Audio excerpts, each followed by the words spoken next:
彼は若い愛人のために妻を残しましたが、すぐに貧困に陥っていました。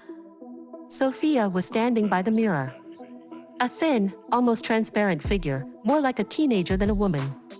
She was spinning in front of the mirror in one negligee, enjoying the way her lover was looking at her. David was more than 10 years older than her, but that didn't stop her. David himself admired his young mistress, wondering how in general such a beauty could fall for him. He was obsessed with her, ready to do anything for her. Sophia knew it and took advantage of it. She smiled at him with her sly smile. Abruptly turning around, on tiptoe, cat-like approaching him, she sat astride him. He put his hands on her hips, looked into her infinitely empty gray eyes. When will you get divorced? You said you'd get divorced in the spring, and summer will come very soon, the girl said insistently. If I get divorced, I will have to pay alimony. You know yourself, you will have to look for another job, where the official salary is less, in order to pay less. She'll skin me 3 times, you'll see, David said, feeling his mood deteriorate. He really wanted a divorce, but he could not afford to let his wife and child go, realizing how much money would go nowhere. But he couldn't afford to lose the beauty either. Are you afraid? Am I a backup airfield for you? Look, if you don't get divorced, I'll leave. I'll find someone younger. Sophia replied rather sharply, pouting her lips like a child. She slid off him, went back to the mirror. A young girl came out of the bedroom. From the kitchen came the click of turning on the coffee maker. David got up, sat down, lowered his overgrown face into his big palms. He didn't know what to do at all. Inga was busy in the kitchen.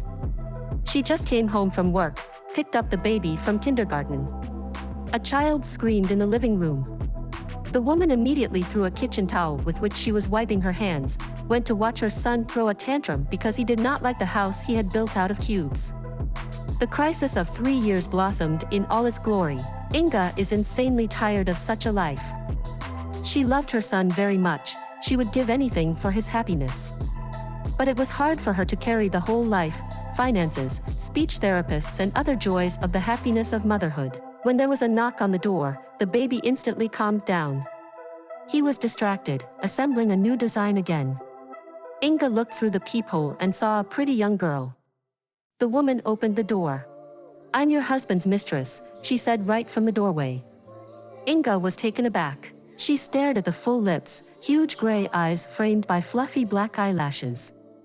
The upturned little nose looked like a doll's. And the whole girl looked more like a doll. Leave him alone. Just out of female solidarity, leave him alone, he loves me, Sophia continued to say, taking advantage of the woman's confusion. He doesn't need you, he doesn't need the child either. He is afraid that if he gets divorced, he will have to pay alimony. Here, look at the photos where we are together. The conversation was short. Inga couldn't remember herself from shock. She remembered how she found herself alone in the kitchen, all in tears, choking with grief from the photos she saw, video evidence of her husband's infidelity. Their relationship has become strained lately, but she could not even imagine that David was capable of such an act. After just an hour, Inga was already packing up, leaving her husband's apartment. She looked around the apartment for the last time, noting how many little things were done by her hands. Their relationship will be buried here forever. Inga closed the door, took her son by the hand and went downstairs with him, where her father's car was already waiting. On the day when David returned home and saw that his wife and child's belongings were gone, he was really worried. I didn't understand if everything was happening right now. Sophia made round eyes, babbled like a child, repeating that she had nothing to do with it. The divorce was left behind, the wife did not claim alimony. Everything worked out perfectly for David. He did not think about what a terrible blow his betrayal had become for his wife. I didn't think about how his baby cries in the evenings, expecting that dad is about to return from work. David was having fun with a young mistress, enjoying a hassle-free life. But a year later, everything changed dramatically. Sophia quickly took him into circulation, persuaded him to rewrite the house for her, then the apartment. She took away his property, collected loans and debts for him, and then safely withdrew from this relationship. Only now did David realize that she had planned everything in advance. The man was in shock, but there was nothing he could do. Like the sword of Damocles, loans, debts, collectors hung over him. They were kicked out of work. I had to look for any opportunity to earn extra money.